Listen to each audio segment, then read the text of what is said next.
तुम्ही खूप हंबल आहात. तुम्हाला कधी ॲटिट्यूड येत नाही का? अरे येतो ना, म्हणूनच मी रिअल लाईफमध्ये कुणाशीच बोलत नाही. तुम्ही नशीबवान आहात. काही लोक बोलतात की बाप्पा आमच्या मनात आहेत. काय म्हणाल? हो आहे ना, पण तिकडेही मला त्यांच्या इगो सोबत ॲडजस्ट करावं लागतं.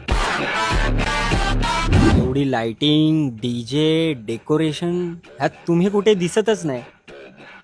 वाईट वाटत नाही का? डीजे जरा कमी करा रे. मी कन्फ्यूज होतो. तुम्हाला आशीर्वाद देऊ की मी पण नाचायला येऊ? तुम्हाला नेहमीच लोक मोदक देतात. कंटाळा येत नाही का? तुमचा तरी कुठे चहा पिल्याशिवाय दिवस जातो. मी काय बोलतो? सर, तुमचे इंस्टाग्रामवर किती फॉलोअर्स आहेत? ऑफिशियल तर नाही सांगणार, पण विश्वास ठेवा, मी इन्फ्लुएन्सर नाही, मी क्रिएटर आहे.